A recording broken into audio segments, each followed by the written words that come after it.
cost $32 million. This investigation took 2,800 subpoenas.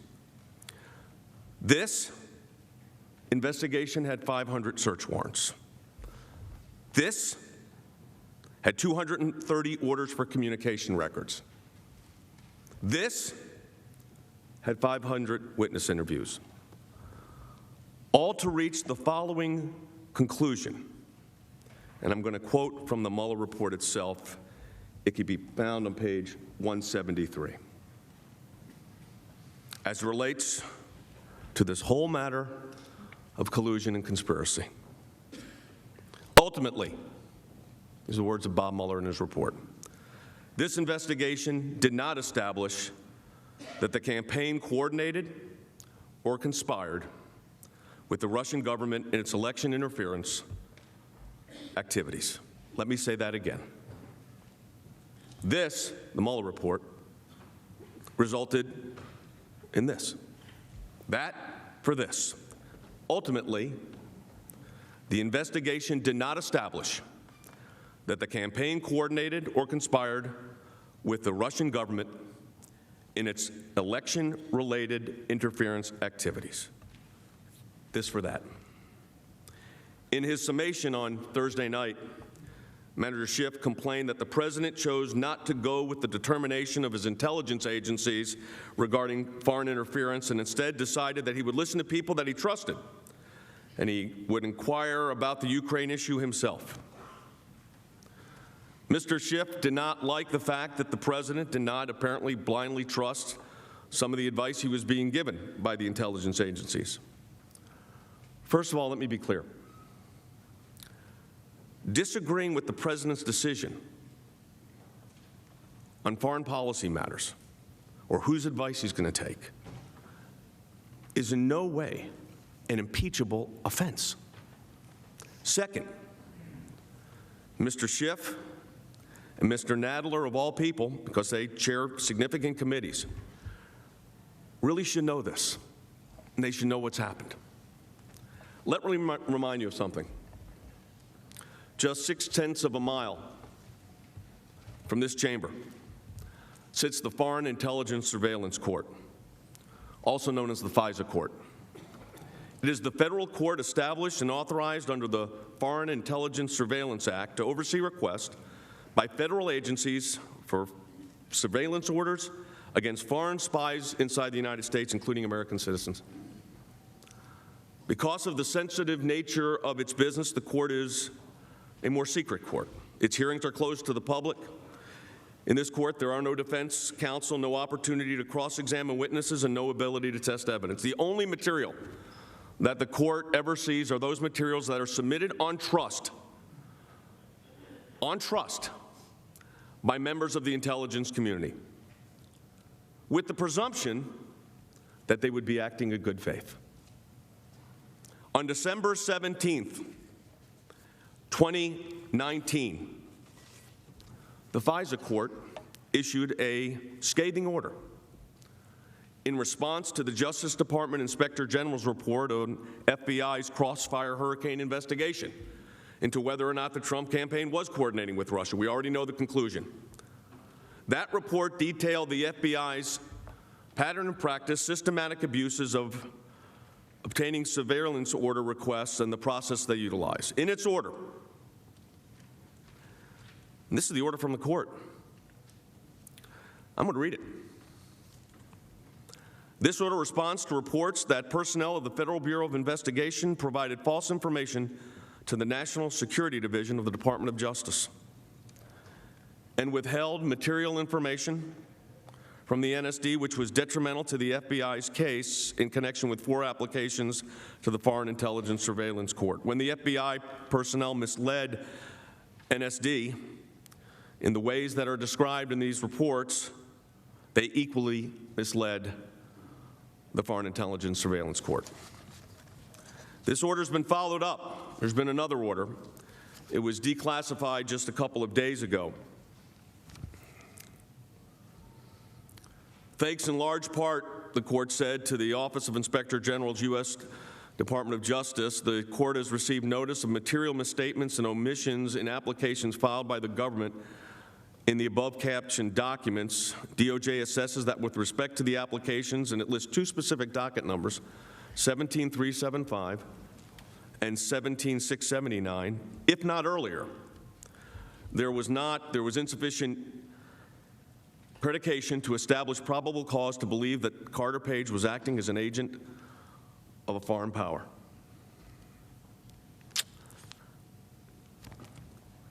The president had reason to be concerned about the information he was being provided. Now, we could ignore this. We could make believe this did not happen. But it did. So as we begin introducing our arguments, I want to correct a couple of things in the record as well. That's what we're doing today.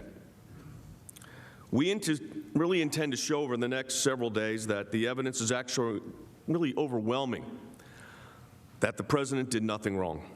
Mr. Schiff and his colleagues repeatedly told you that the intelligence community assessment that Russia was acting alone, responsible for the election interference, implying that this somehow debunked the idea that there might be interference from other countries, including Ukraine. Mr. Nadler deployed a similar argument, saying that President Trump thought, quote, Ukraine, not Russia, interfered in our last presidential election.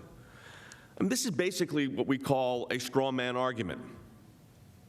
Let me be clear.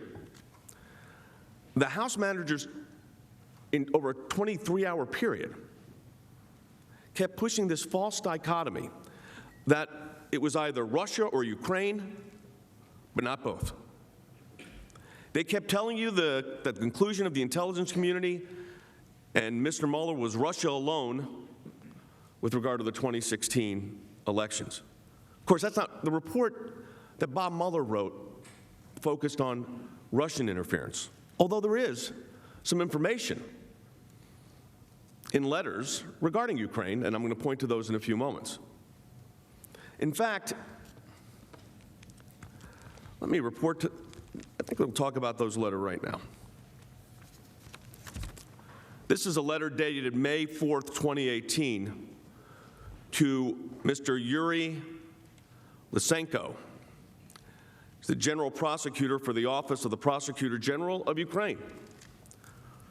It was a letter requesting that his office cooperate with the Mueller investigation involving Ukraine issues and issues involving Ukraine government or law enforcement officials. It's signed by Senator Menendez, Senator Leahy, and Senator Durbin.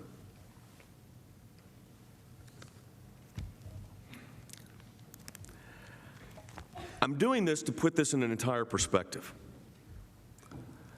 House managers tried to tell you that the importance, remember the whole discussion, and my colleague, Mr. Purpura, talked about this, between President Zelensky and President Trump and the bilateral meeting in the Oval Office at the White House.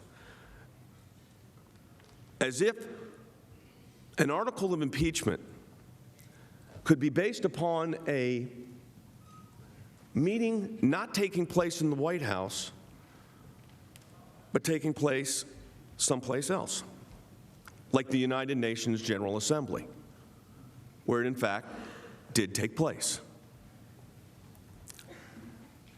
Now, Dr. Fiona Hill was quite clear in saying that a White House meeting would supply the new Ukrainian government with the, quote, legitimacy it needed, especially vis-a-vis the Russians, and that Ukraine's viewed the White House meeting as a recognition of their legitimacy as a sovereign state. But here's what they did not play. Here's what they did not tell you. And I'm going to quote from Dr. Hill's testimony on page 145 of her transcript. These are her words. This is what she said under oath. It wasn't always a White House meeting per se, but definitely a presidential level meeting. You know, a meeting with Zelensky and the president. I mean, it could have taken place in Poland, in Warsaw. It could have been, you know, a proper bilateral in some other context. But in other words, a White House level presidential meeting. That can be found on page 145. And contrary to what Manager Schiff and some of the other managers told you, is this meeting did in fact occur. It occurred at the UN General Assembly on September 25th, 2019. Those were the words of Dr. Hill that you did not hear.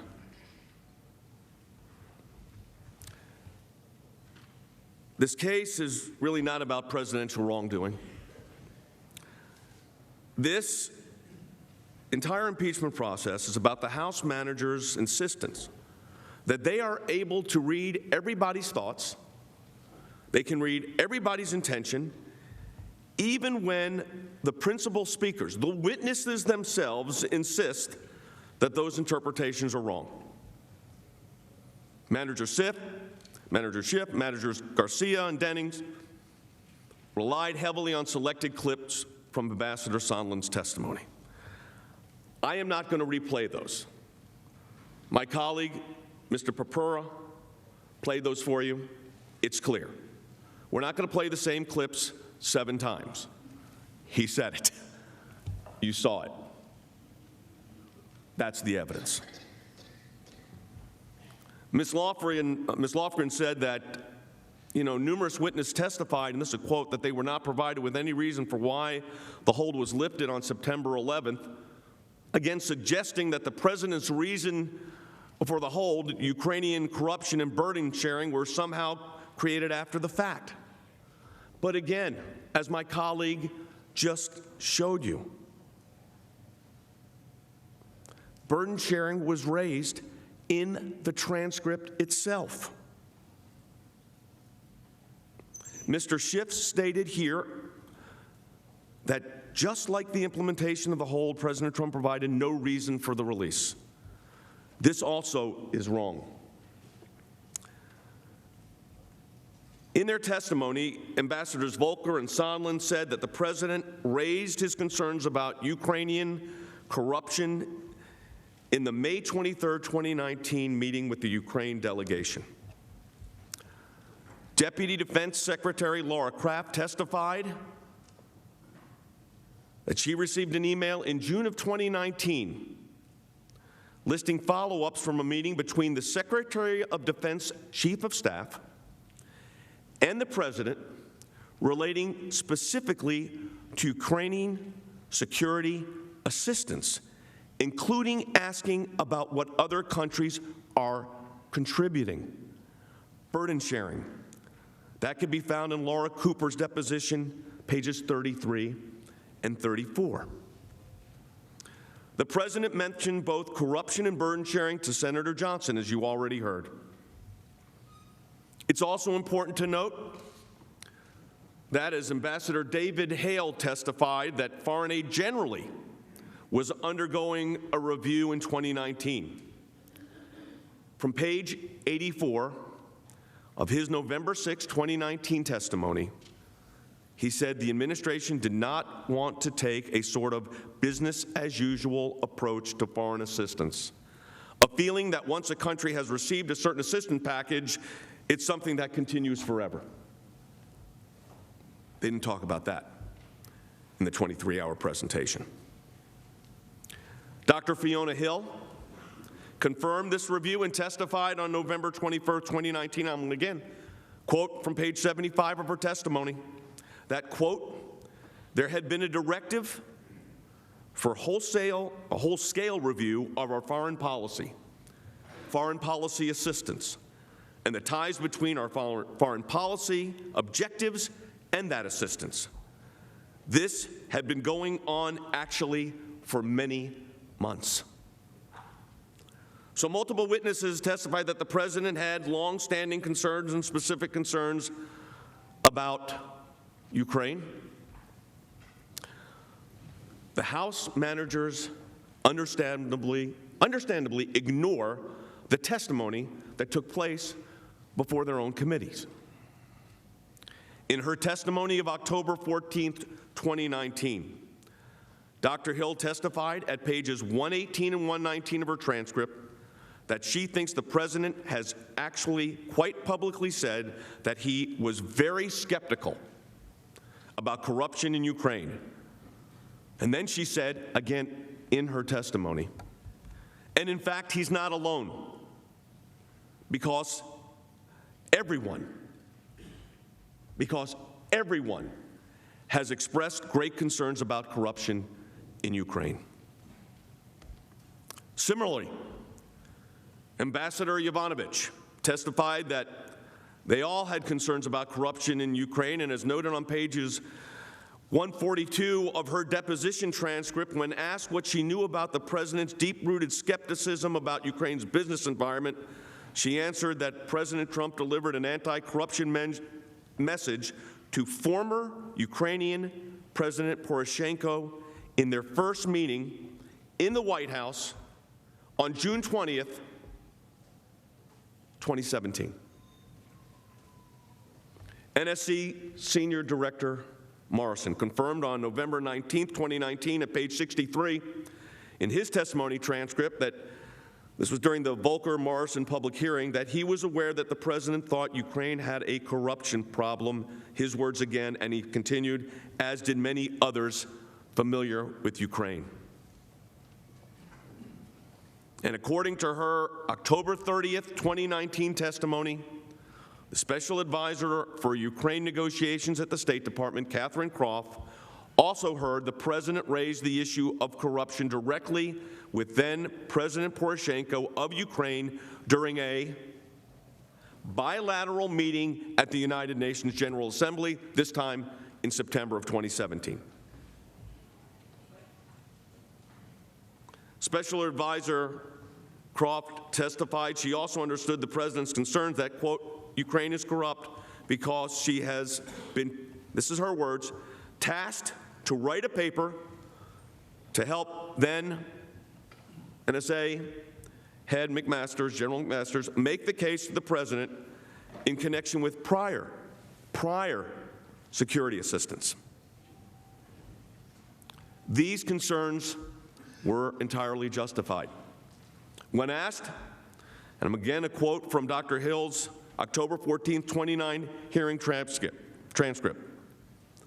Certainly, these are her words, eliminating corruption in Ukraine was one of, if the central, goals of a foreign policy. Now, does anybody think that one election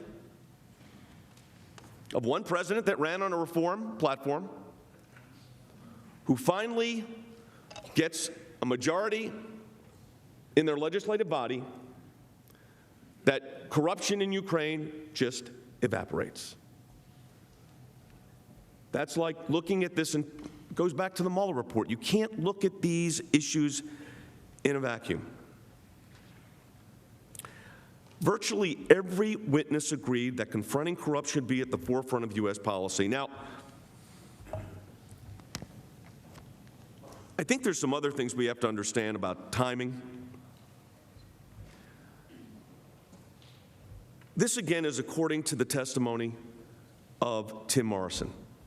His testimony. And this is when President Zelensky was first elected. There was real, these are his words, concern about whether he would be a genuine reformer and whether he would genuinely try to root out corruption. It was also, at this time, this was before the election, unclear whether President Zelensky's party would actually be able to get a workable majority. I think we're all glad that they did. To say that that's been tested or determined, that corruption in Ukraine has been removed. The Anti-Corruption Court of Ukraine did not commence its work until September 5th of 2019, 121 days ago, 4 months ago. We're acting as if there was a magic wand, that there was new elections and everything was now fine.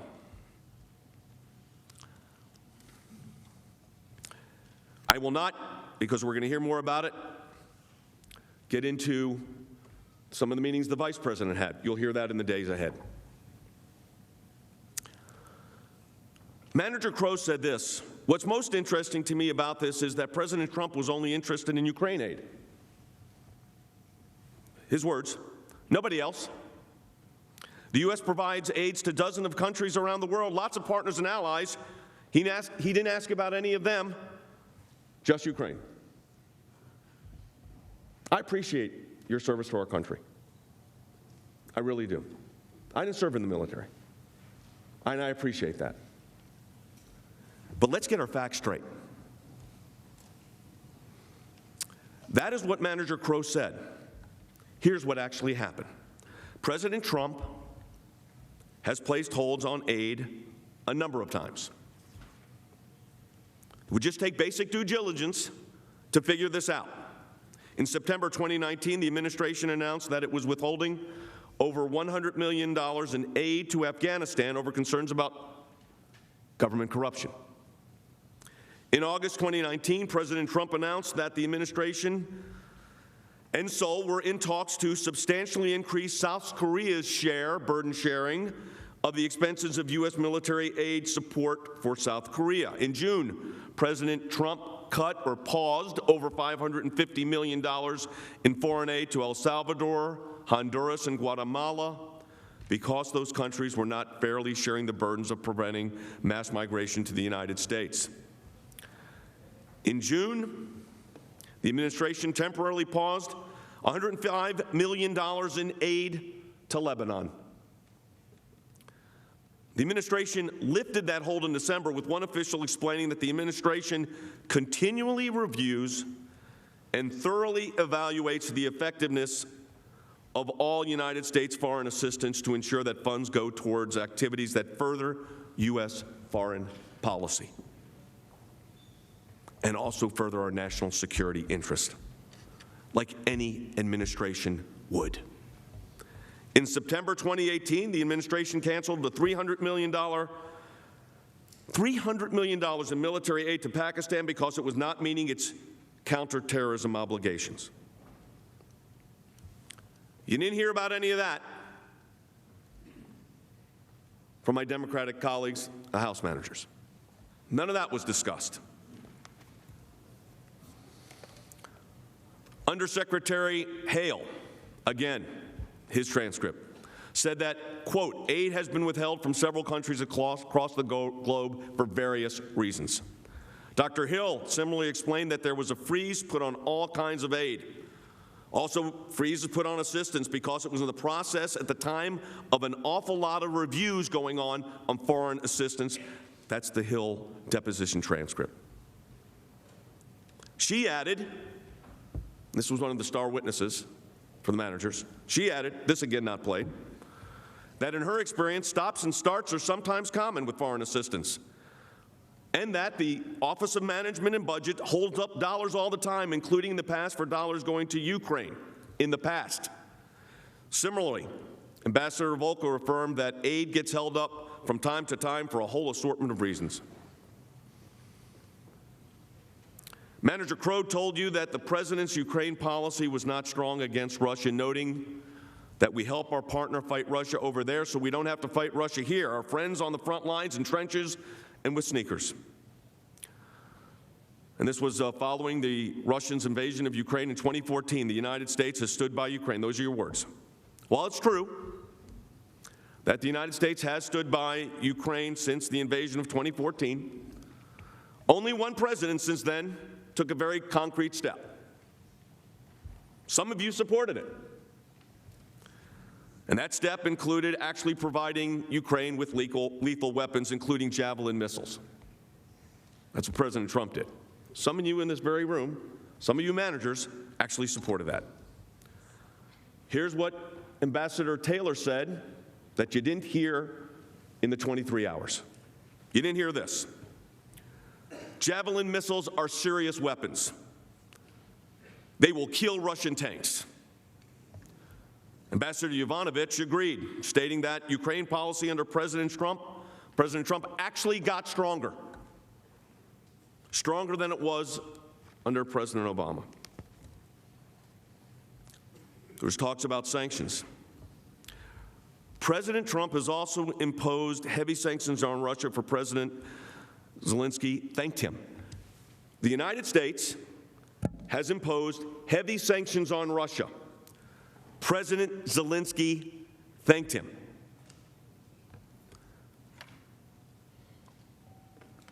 Manager Jeffrey said that the idea that Trump cares about corruption is laughable. This is what Dr. Hill said. They didn't play this. Eliminating corruption in Ukraine was one of, if not the central goal of U.S. foreign policy in Ukraine. Let me say that again. Dr. Hill testified that eliminating corruption in Ukraine was one of, if not the central goal of U.S. foreign policy in Ukraine. If you're taking notes, you can find that at the Hill deposition transcript 34:7 through 13. Dr. Hill also said that she thinks the president has actually quite publicly said that he was very skeptical about corruption in Ukraine. In fact, he's not alone. She said this as well. Everyone has expressed, again, great concerns about corruption. Ambassador Yovanovitch, they didn't play this. She also said we all had concerns. National Security Director Morrison confirmed that, quote, he was aware that the president thought Ukraine had a corruption problem, as did many other people familiar with it.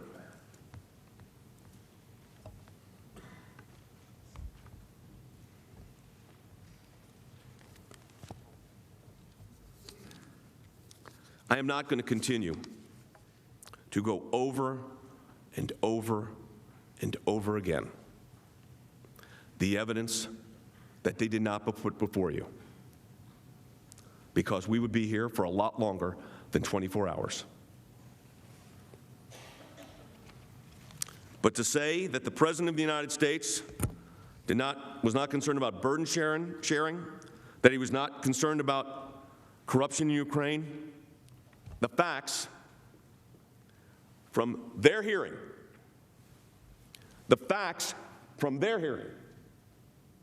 establish exactly the opposite. The president wasn't concerned about burden sharing. Read all of the records. And then there was Mr. Schiff saying yesterday, maybe we can learn a lot more from our Ukrainian ally. Let me read you what our Ukrainian ally said. President Zelensky, when asked about these allegations of quid pro quo, he said, I think you read everything. I think you read the text. He says, we had a good phone call. These are his words. It was normal. We spoke about many things. I think, and you read it, that nobody pushed me. They think you can read minds. I think you look at the words. I'm going to yield the balance of my time to my colleague, the Deputy White House Counsel, Pat Philbin. He's going to address two issues.